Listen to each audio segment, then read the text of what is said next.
recording, just so we'll hear a little possibly recording notice. So thank you so much, everyone, for joining us for the second Local Progress School Board Cohort Call 2019. We are excited to have a framing a progressive approach to school safety presentation for you today, which will include a new resource that we have been working on in partnership with colleagues at CPD. And we're also excited to be able to welcome a couple of our school board members to share some of their experiences in this work. I want to do a very quick housekeeping note that if folks could please mute yourself while you're on the call to reduce background noise, that would be great.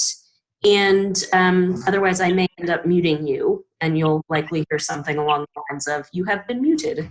If that happens, you can unmute yourself during the question and answer by pressing *6. As I mentioned, we'll also be recording the call, so it'll be available after for other school board members who maybe couldn't make it today. And you can also chat your questions into the chat box at any time if they come up during the call, and if we don't have a chance to answer them, then we will get to them during the question and answer section. So with that, I would like to go ahead and turn it over to Rahila Ahmed, who is a Progress member. She's a school board member in Prince George's County, and she's going to be facilitating the call today. Thank you, Tarsi. Good morning, everyone, or I should say good morning to some and good afternoon to others. As Tarsi had said, my name is Rahila Ahmed, and I'm one of the elected school board members in Prince George's County, Maryland. And I just want to say the theme of this entire call today is really discuss and talk about combating the narrative that policing is the solution to school safety. And so everything that we're going to be discussing today will be focused on that. If I could just go through really quickly what the agenda will look like, and then we'll go through a roll call before we get started. As Tarsi had mentioned, we're going to have framing a progressive approach to school safety presentation led by Kate Terenzi. Kate, please wave. Who's a staff attorney at Education Justice Campaigns, and Michelle Kilpatrick, who's a senior analyst with CPD, the Center for Popular Democracy. We also have board president Chanel Poe from Bolts Public Schools in Arizona, Chanel. And we have board member and past president Kate Patz, who's from Osborn Public Schools in Arizona. And our last kind of presenter for today is Moira Kalida, who is from Pittsburgh Public Schools. And yeah, that's our rundown of the folks that are going to be speaking on the call today in a formal capacity. I want to now, let's do a roll call. If you hear your region called, please unmute and mention your name and the legislative body that you're a part of. So where are my folks from the West Coast? Hi, I'm Kelly Kent, and I'm president of the Culver City Unified School District right in LA County. Hi, Kelly. Hi. Hey everyone, this is Brian Garcia from Vice President for the Tempe Union High School District in Arizona. Oh, Brian, how are you? Good, good. How are you?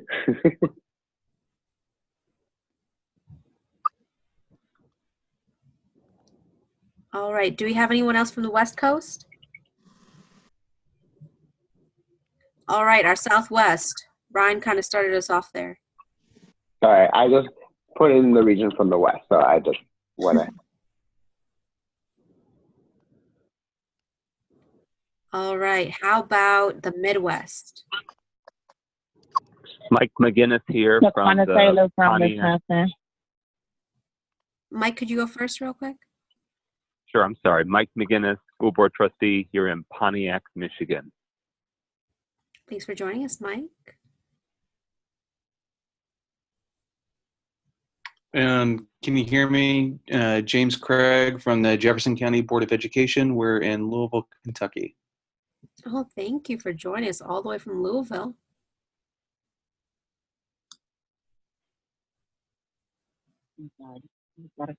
Taquana from Wisconsin on the Milwaukee Public School Board.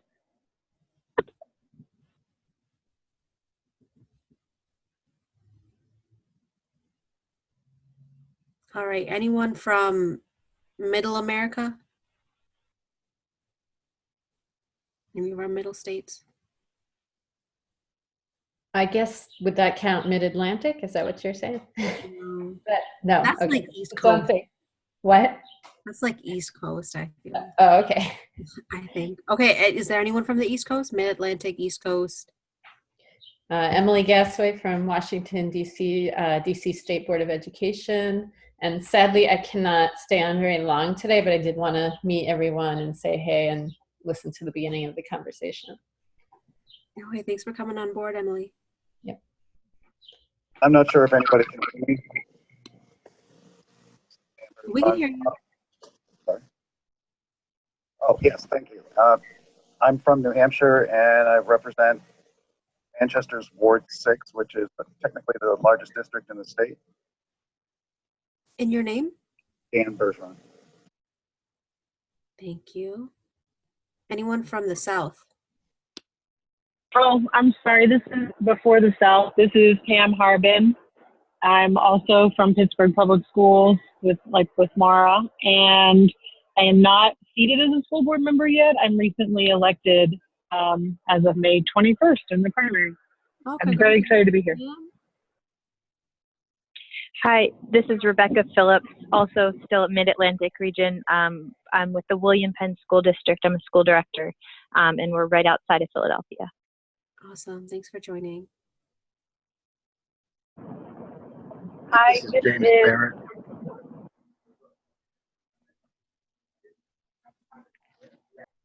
James, you want to go first? Oh, sure. This is James Barrett. I'm from Chapel Hill, North Carolina. Thanks, James. Hi, this is Corinne Kirk from Binghamton, New York. Binghamton City School District School Board. Awesome. Could you repeat your name one more time?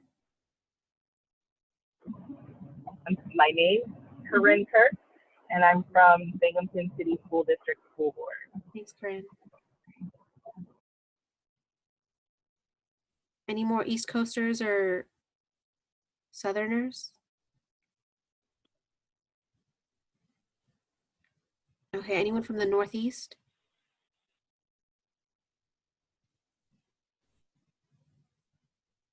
Okay, did I miss anyone?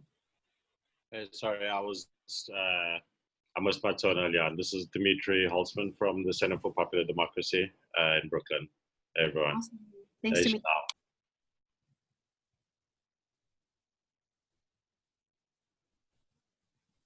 All right, with that, I think let's pass it on to Kate and Michelle to lead us in our presentation on the Freedom to Thrive framework. Ladies, it's all you. Thank you so much. It is so nice to be with everybody and able to talk about this. For a while, we've been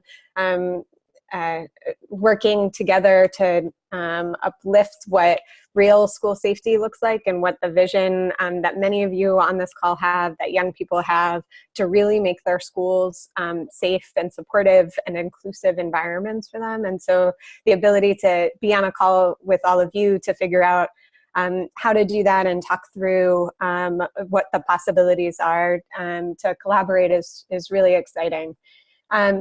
So I'll start off just with the general framework, and then Michelle will go through some of the research and some talking points, a resource that we think can be useful to all of you as you are having these conversations. And then I'll finish just by looking through a set of tools that has ideas for policies and ways to evaluate the current status of school safety and the school to prison pipeline in your jurisdiction to be able to target what most needs to change and to think through new policies that you all may be able to move in your jurisdictions. So just starting from the top, sort of framing this conversation. No, and as many of you know, over the last 30 years or so, at both the national and local levels, governments have been dramatically increasing their spending on criminalization, on policing, on mass incarceration, really putting a ton of money towards those initiatives. And at the same time, there's drastic divestments from the public goods, the investments in basic infrastructure that really support our communities, like education and many others throughout communities. And really study after study shows that that is not making anybody safer, right? That what would actually increase safety and increase the sort of ability for our communities to thrive is by investing in education, in holistic health services, in housing, in those sorts of things. And this pattern is not only in communities at large. Many of you may see it also in schools, because it's happening in schools all across the country. A really rapid investment in school, criminalizing school infrastructure and then policing. A recent article came out that the school security industry is a $3 billion industry. And at the same time, teacher pay is getting cut, resources in schools are outdated, many of the sort of basic needs of the school's communities are going unmet when so much of this money is being funneled into the criminal legal system. And this is also paired with often harsh and punitive exclusionary discipline policies. So together, that's what we'll be talking about as the school to prison pipeline today, which I know many of you are experts on and thinking a lot about in your communities.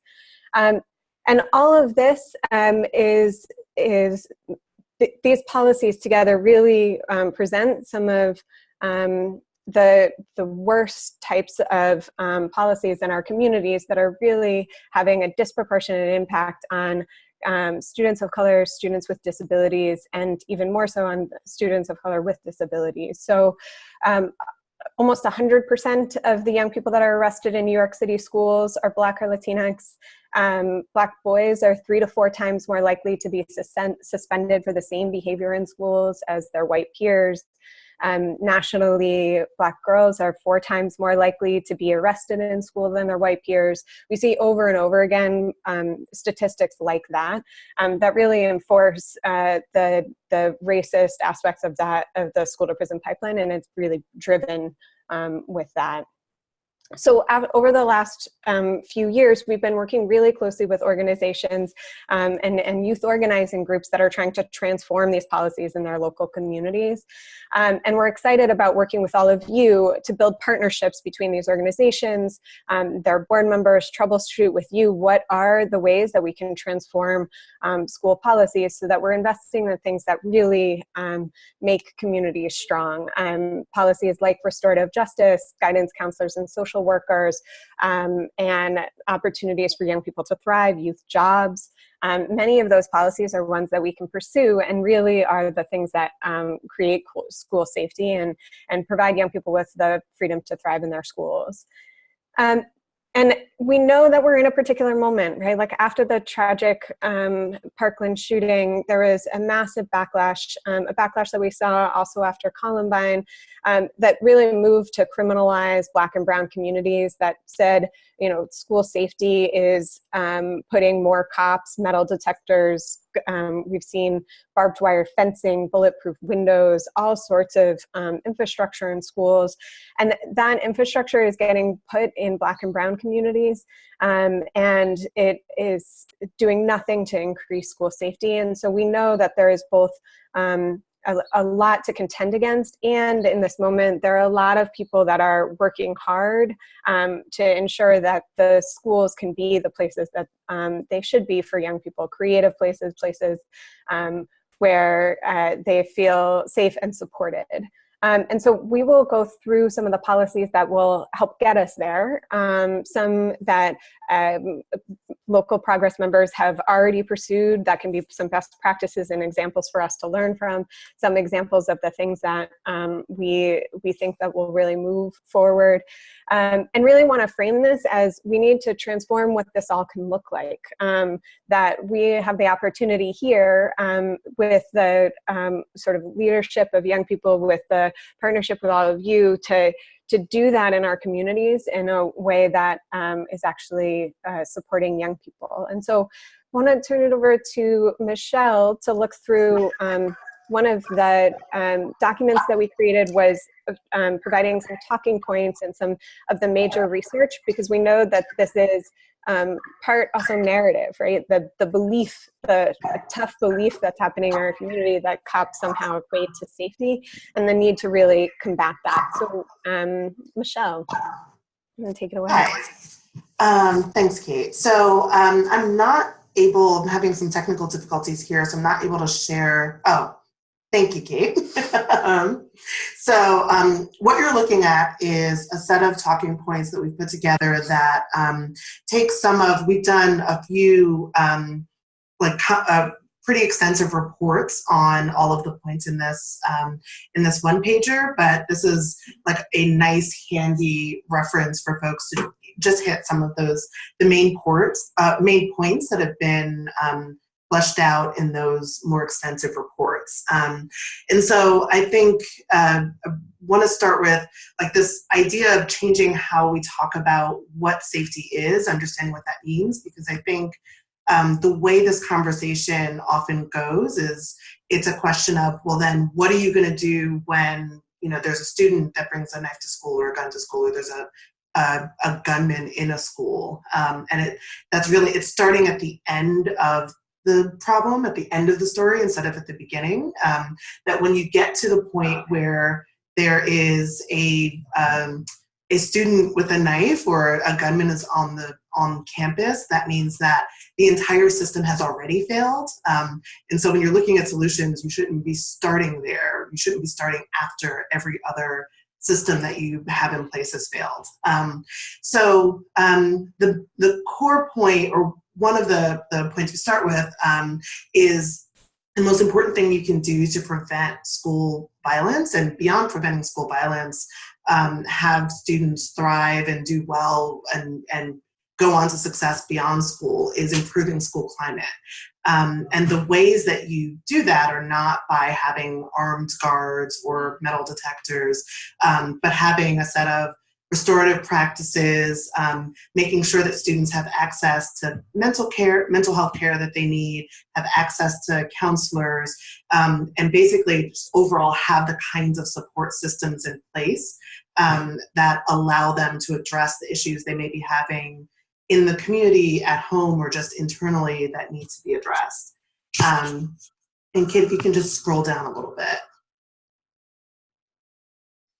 And so you have, on the one hand, you have this model of restorative practices that actually improve school climate. You also have this set of practices that it's not just that they don't solve the underlying problem, but they actually do real harm to students. So the main effect of having police in schools is that you've taken the sort of standard mischief of young people and turned it into a question of criminal justice, and turned it into something that may create a record for someone. And so studies have found that students are less likely to be able to finish high school, less likely to go on to college, and all of the negative effects that come with just those two factors also come with all of that, that they're less likely, it affects their health outcomes, it affects their ability to have a family, to, all of the things that we want to see children able to do to grow up and thrive. It's set back by having a policy of armed guards and treating young people like criminals. That's particularly harmful for students of color.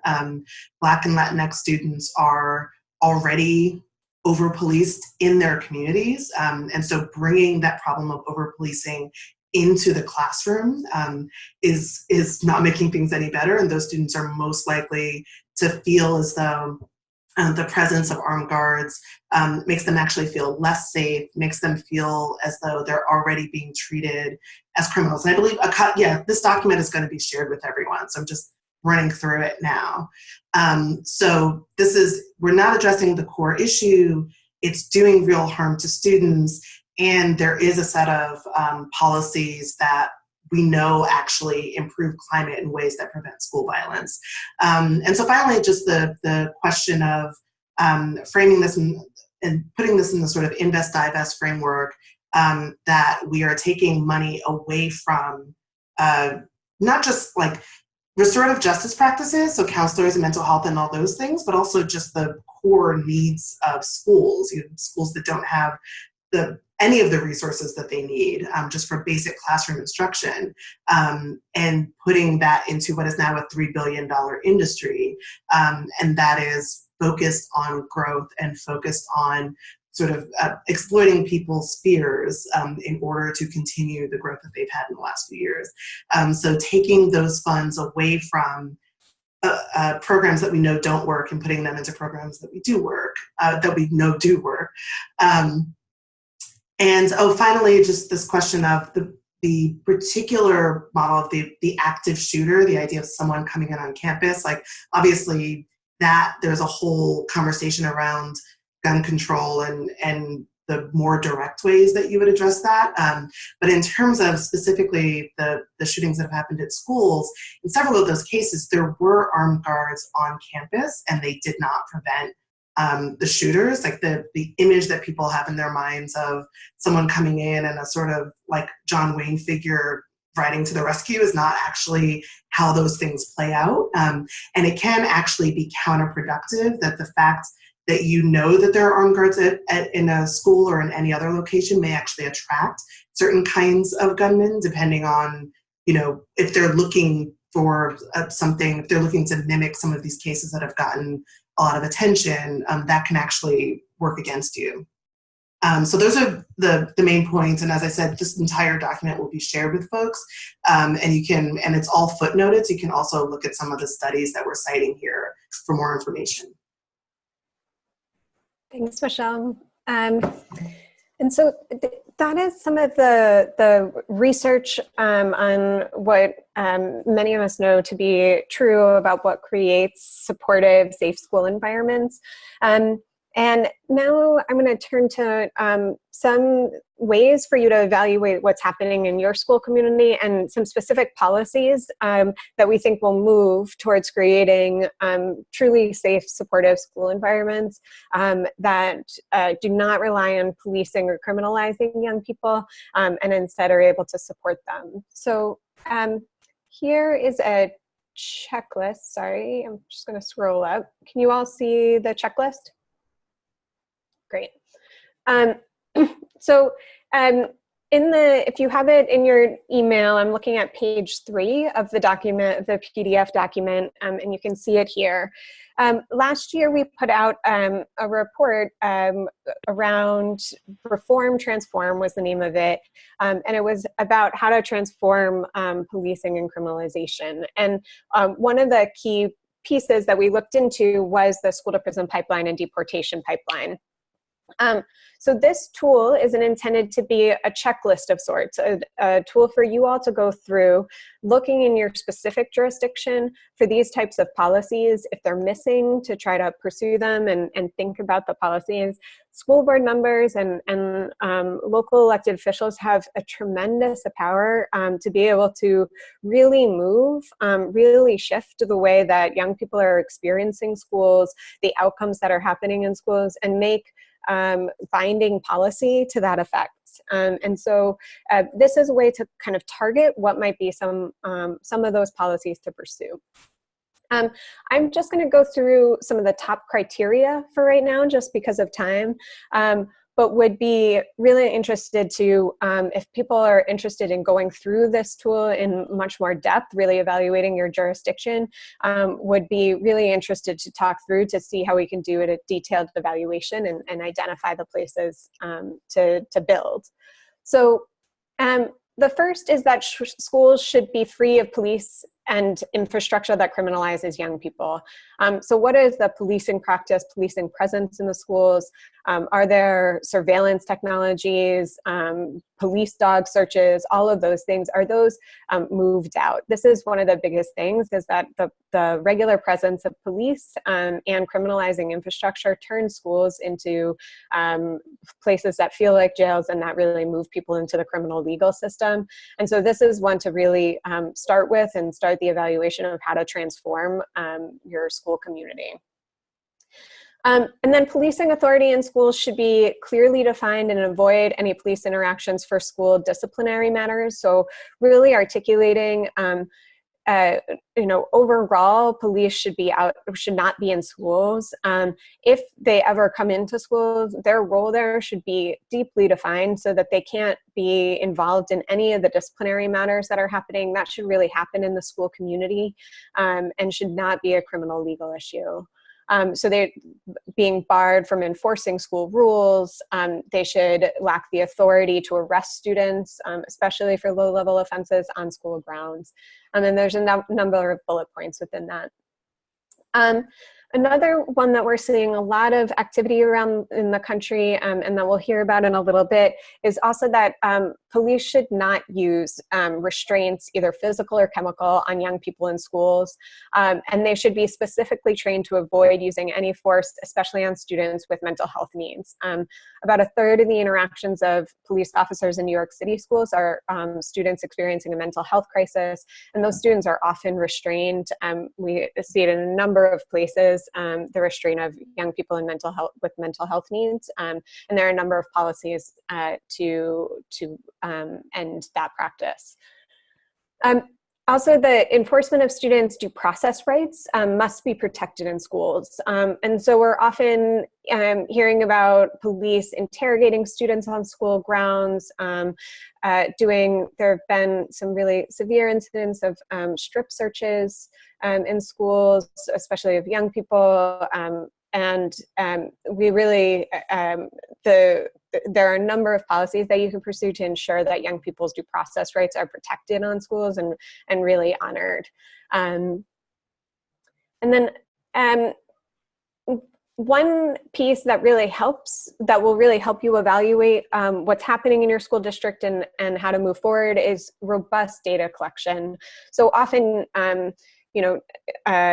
teachers, students, people in the community, you all will know about an issue that's happening, but without the data to back it up, it's often hard to move to the next stage in preventing those practices, those harmful practices. So really having robust data collection sets on police interactions in schools, including the charges, the schools, the race of the student involved, different things that can help you measure what is happening and how to address it. And then just some final ones here. There have to be a clear complaint process. Young people often experience different harms in the schools, and there's no one to submit a complaint to. There's actually only a couple of clear complaint process for school officers across the country. When things happen on school, students, parents, teachers need to have a place to submit a complaint against the school security. And really critically, undocumented students and their families should be protected and not discriminated against in schools. Sometimes we bucket this just into, I shouldn't be allowed into the school community, and that is definitely an important process. There also has to be an acknowledgement that the over-criminalization of schools also has a disproportionate and increasing impact on students who are undocumented. Once somebody is caught up in the legal system, there are a number of immigration consequences. So really moving away from criminalization in general also supports students who are undocumented in your school district. Schools should be a place where young people feel safe and is a sanctuary. We never want to be pushing young people out of school. And so one policy is ensuring that police are not able to arrest or come onto school grounds for any incidents that happened off of school grounds. We don't want to be encouraging young people to stay away from their school because that's where maybe the cops will come from them. Really having schools be a sanctuary for young people and a safe place. So issuing policies that police are allowed on the school grounds for any incidents that happened off of them. These are just some of the policies, and again, would be really happy to talk more or to support people doing a full evaluation. And I will turn it back over to Rahila to move us on to our next section, and there'll be time at the end also to ask questions about each of these pieces.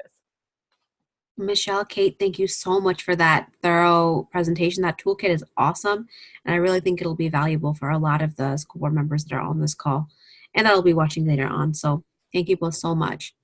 At this point, I'm going to turn it over to Chanel from Baltz Public Schools for some words and remarks as it relates to this topic as well. Chanel? Thank you so much, Rahila, and thank everyone for their time, expertise, and patience and efforts, most importantly, because this is almost a thankless job. Some of y'all are paid, some of y'all are not paid, a lot of us are not paid. And what it takes people to really dedicate like full time to doing this work that we're doing. So in terms of, school safety and Baltz, the first thing that I would recommend that school board members should do is to ask for student discipline data, disaggregated student discipline data. That includes the grade, the age, the grade, the offense, and what was the punishment. We saw when we first did that, I was the first school board member in my district to ask for that data. And what we saw is disparities right off of the bat. From there, as we know in the school system, what they like to do is they like to create committees. But I want to be very thorough when we talk about creating those committees. Who's on these committees? What is their role? Are students involved in this process? Are parents involved in this process? And if you are on a board, whether you are a board president or not, your voice does make a difference to ask these questions and to bring these types of questions up at your governing board meetings. And you should try to get that data as much as possible. Initially, we were getting our data. He started doing it like every 2 weeks. Then he went to doing it twice a year. And that doesn't give us much time to really analyze what we're doing in the middle of the school year. We have children and students who are being pushed out of our school system without even our acknowledgement as governing board members. So we must keep that accountability intact. I've been fighting to get not only this information from my school district, but also the Arizona Department of Education. They never given us any data. Our last superintendent of public instruction, our former superintendent of public instruction, we asked her for the data. They hid the data. So that was kind of challenging. Once we brought the conversation up, they said, okay, let's go ahead and let's create some committees. We're going to create this equity committee. This equity committee is going to report back to the board. What are we going to be doing differently? Well, thank you for pulling this up, Tarsi. I was so excited that the Baltz School District was the first district in the state of Arizona to create a restorative justice center. Yay! The Restorative Justice Center was on our campus. However, we need to make sure that this is something that's being district-wide. This was only being done at one school. We had one executive director, and last year we had to RIF that executive director. So now the Restorative Justice Center that we were so happy about 2 years ago just found out that they're moving out of our district. They've been working with other schools and not even our district. This is where school board members have to keep their foot on the neck of the superintendent. What are we doing right now? We need to ask questions. What are we doing right now to make sure the students are not being disciplined by punitive measures? These are very important questions that we need to continually ask. I asked my superintendent, and I love this toolkit because it has some information on it that says, how many of our students got arrested? What are they getting arrested for? And again, this is information that the system will try to hide from you. And if you feel as if you're communicating with your superintendent and you're not able to get that information, I encourage you to bring it up at a board meeting. Whether you are bringing it up through your board report or whether it's an agenda item, let that data collection lead the conversation and also share national trends. Thank goodness for the National Women Lawyers Association. I didn't even find out about Let Her Learn. When you wear your hair natural like mine or have the afroed out, we saw that Black girls were being pushed out of school, girls of color who have, thick hair. calling their hair a distraction. There's something that's also called dress coded. A lot of us are passing our 2019, 2020 school student handbooks, parent student handbooks that has, I mean, as soon as you open up our book, it's discipline measures. We're going to go all cuts on you if you're missing school. How about we start having some information in the front of our student parent handbooks that talks about resources for student suicide, resources if your family is in need, and also making sure that we remove any type of harmful policies with dress code. There's another campaign that the National Women Lawyers Association has going on called it Dress Coded.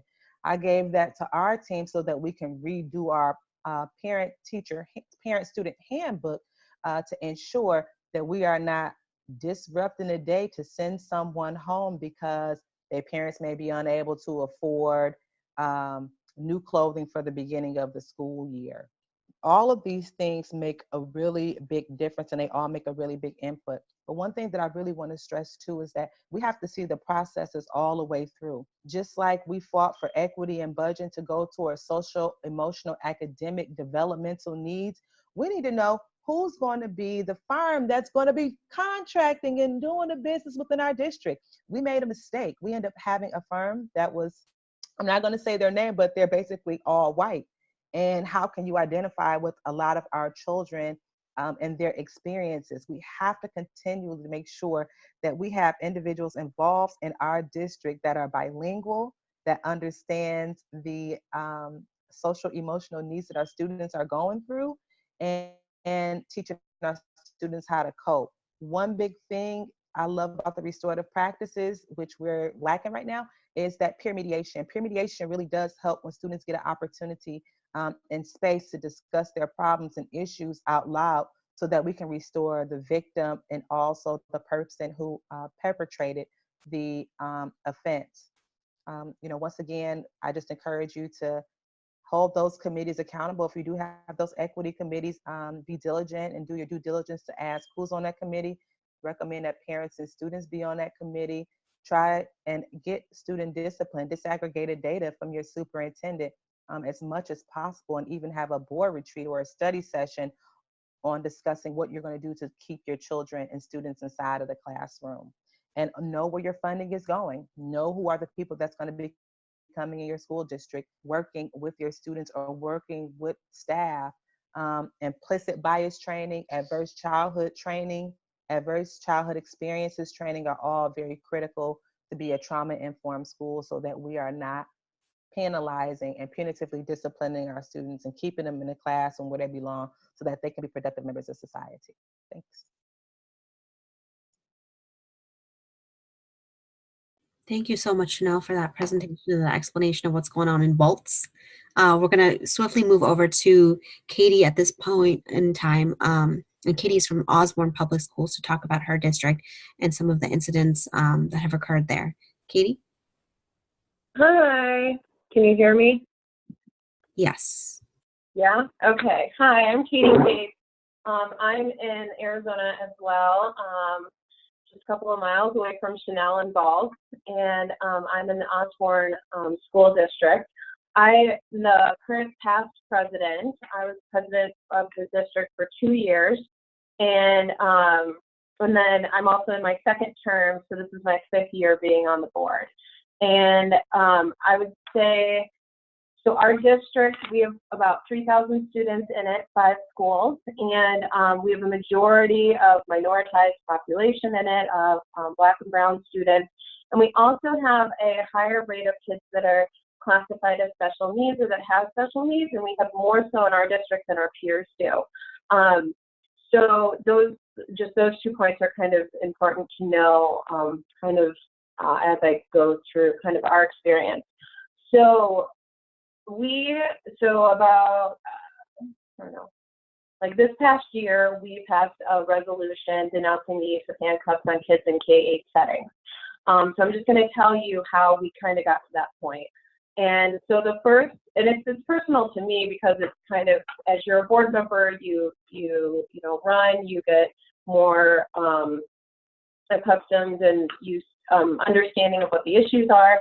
My first year on the board, we had an incident where an SRO officer actually handcuffed a third grader. The third grader had special needs, ran away from the officer at school and into a nearby park, and the officer said, well, they were, showing they were fleeing, and like that they needed to be handcuffed to be brought back. Our principal and our director of safety, who is also our director of special education, did not support that at all. The superintendent didn't, and they had to sit down and talk with the SRO officer about it. They then went to the chief of the SRO officers. It took a couple months to actually move that person out of our schools. We were told as board members, but it was also kind of encouraged to not make a big deal about it. Don't air out your dirty laundry. I was a very new board member, so I kind of just filed that away and continued to kind of watch like how our district handled safety for our students, because it didn't seem like that was right.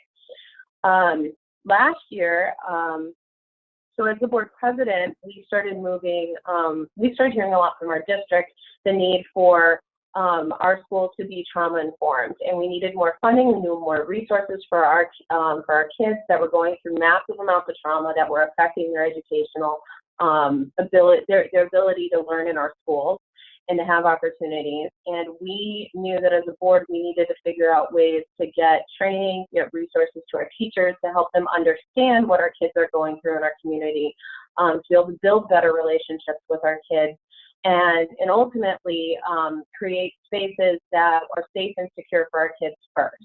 And so we passed a resolution, a trauma-informed, healing-centered resolution a couple years ago that said, as a district, as a board, as a community, we support this work, and this is the direction that we're moving all together.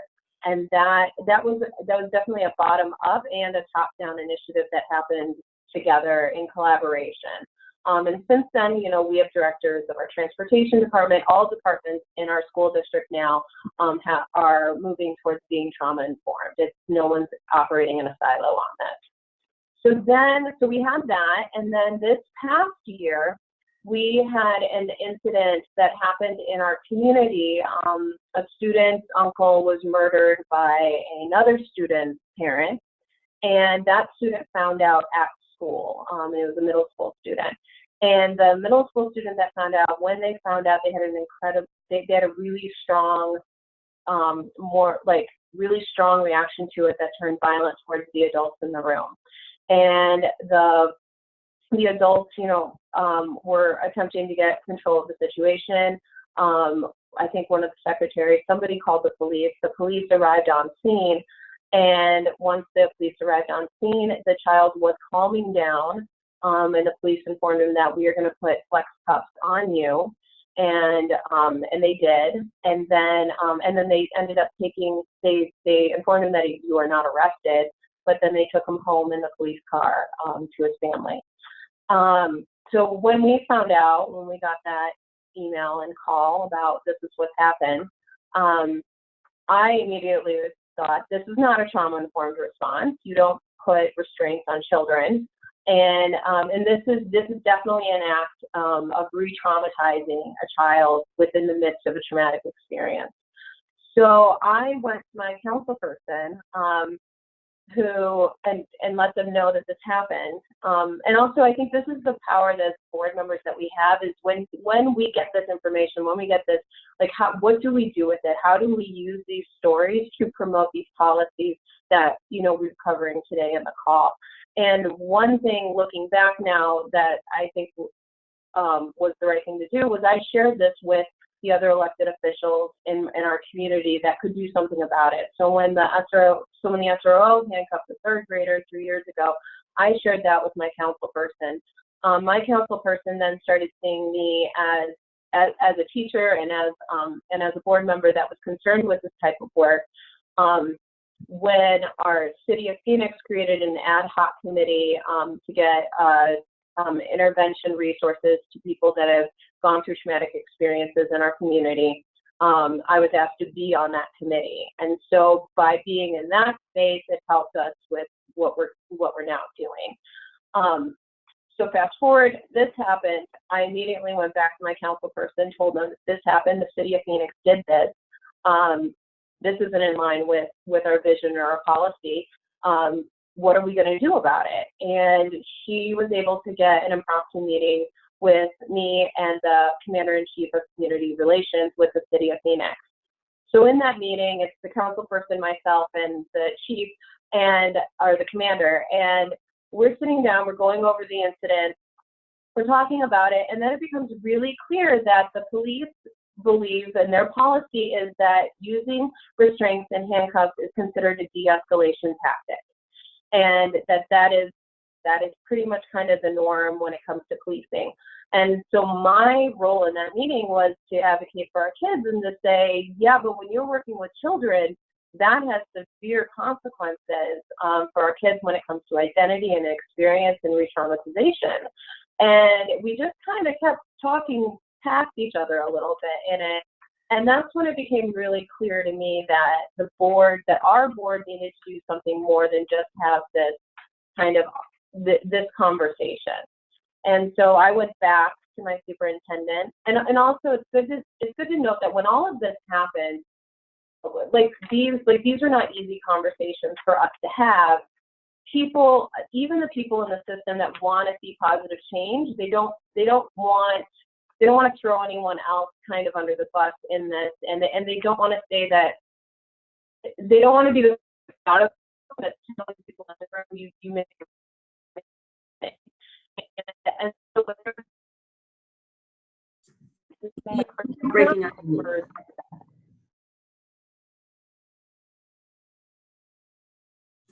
Katie, did we lose you?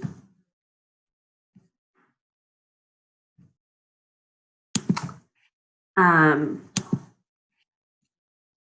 think we lost Katie. Yeah. Maybe. Well, I'll text her. I think maybe we should just transition to Moira so that we can have a few minutes for questions, and folks should keep chatting things into the chat box in case we don't have time. We'll definitely follow up. Yes, Moira, it's all you. Hi, my name is Maura Kalida. I'm in my 4th year as a school board member for Pittsburgh Public Schools. We have about 25,000 students in 54 schools, and those students come from over 50 different countries as well, in 54 different languages right now. So in Pittsburgh, what happened here was that we had members of we have our own police force in Pittsburgh Public. We don't have SROs. They're not from outside. We actually employ our own police division for Pittsburgh Public Schools Police. Okay. Hi, can you hear me? Oh, go ahead. Oh my gosh, sorry about that. It just dropped the call. I'm so sorry. Okay, so I'll speed it up. So this is where we decided to write a resolution. We wrote the resolution, and the point of the resolution was to send a clear message to the city of Phoenix to acknowledge that they're partners with us in this. That if administration, people in the room really call officers on the campus, making safety, that there's very clear guidelines on how the police are going to interact with our students, and that they need to be trauma-informed trained and trained to deal with children with special needs. And it was also to send a clear message to our administration as well that as the board, like this is where the line is. This is the boundary. And definitely in that meeting, there were people that were hesitant to pass it, but fortunately we had people from the community that showed up that advocated on behalf of our students, and also the way that I kind of had to message it, talk about it the entire time was this is a step moving forward. This is where we can hope to grow to. You know, we're not there yet. We don't quite have the resources and the training to make it so that police don't ever have to come on our campus again. We're not even there yet when talking about SROs and believing if SROs need to be on campus or not. Like, these are all kind of processes in things that are happening within the process on advocating for our kids to remove police from our schools. But this, when it all happened, became just kind of a very clear policy point that we could make a resolution on that would direct how our administration would react and how they would advocate. And since then, they have we've had other incidences where police have been called on, and the administration is following a lot of the recommendations actually that I've heard in this meeting of not allowing police to interrogate children. I mean, all sorts of things. Where I sit at the board level was the board as the governing body is really responsible for this. And so we're trying to work to create a separate IGA with the city of Phoenix that lays out kind of these roles of community officers coming on campus. Not even just FROs, but community officers. And kind of figuring out, okay, how do we create a program where if the police do have to come on campus, how do they understand our kids more so that if they have to create safety for some reason, that they don't re-traumatize our children? And that's where we're at. Obviously, the goal is always to say, we don't need police, we don't want police here. But there's a lot of steps in between that. And I think that's where we are as a district, where we're working to get to that, and we're just kind of in the middle of it all right now. All right, thanks so much, Katie. For the sake of time, we're going to jump right back to Moira. Moira? Yeah, no problem. So sorry, again, Moira Kalida, Pittsburgh Public Schools. Like I was saying, we are a medium-sized district comparatively. We're one of the largest in the state. Sorry, one second. Regan, please be quiet, baby. Sorry, my kids are home, so for summer break. Anyway, so the problem that came up in Pittsburgh Public Schools was that we have police officers. We also have security, which is separate, but we have police officers in our own police force who are asking to be armed. We had always had a longstanding policy since the 90s where the police we explicitly call out that they may not have guns. They wanted that line removed so that they had the option to do so. So as a board and as a community, we were really concerned about the students and particularly how this would affect students of color, students with disabilities, and students who might come from refugee populations where they are coming here for safe haven and then get to see a gun in their school when this is their safe place to be. So we were lucky enough to have fantastic community partners who really helped us rally and pull data and do all of that here. We partnered with One Pennsylvania, Education Rights Network, ACLU, and really just fought, we fought with the community to take a stand, because while the school police do belong to our teachers union, they're only 22 out of about 3,000 members.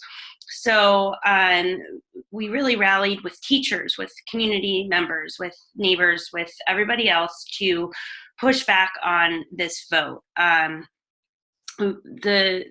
The militarization of our schools is something that we, have seen as well, especially after Parkland and everything like that. We're still seeing other measures taken now. But we know that the presence of a gun in a school is never okay. And I don't care if it's a police officer or somebody else. It doesn't matter. A gun should never be around children. So we were able to, hold some protests, hold some community meetings, and we were able to make sure that when the vote came up, we were able to keep the guns out, keep the policy as it was by a vote to 8-1. We only had one member who voted against it. But I just encourage that if you guys have any questions about that and some of the other things that we have done here, we've had a great 4 years of policy around school safety, please reach out to me directly.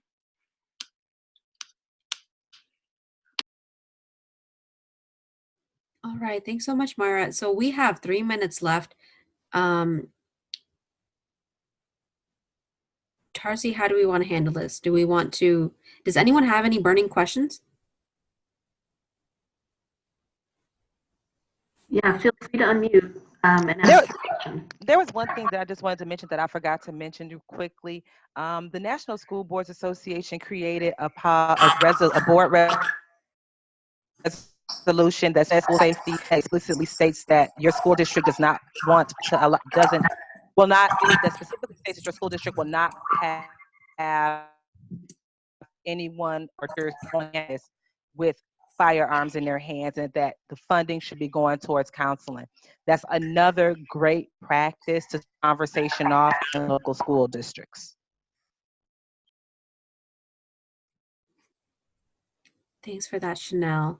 I think at this time, if it's all right, I'll turn this over to Tarsi for any last minute comments.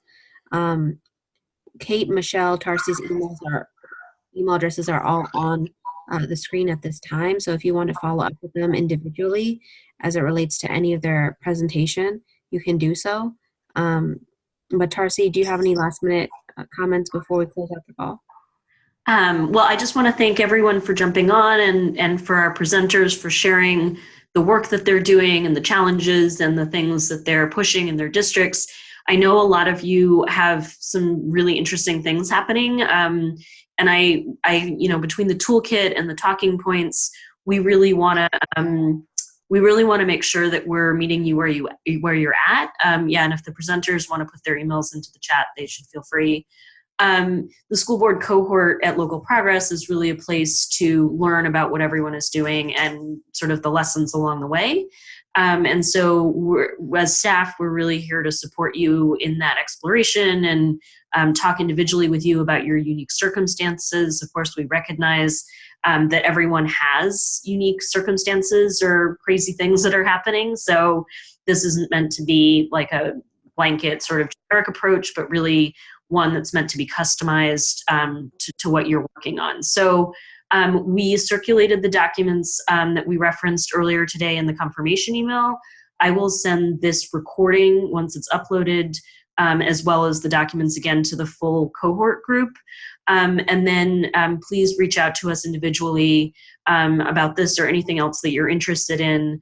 One of the emails I sent out earlier was a note about a conversation that we're starting around climate work. And what climate work might look like in our schools. And I know that's a really popular topic for some of you as well. So as things come up, please feel free and consider us resources. And we look forward to working with you. Thanks to everyone for joining. See y'all in Detroit. See you in Detroit. See you in Detroit. Thank you, Chanel. Can't forget that pitch. All right. Bye, everybody.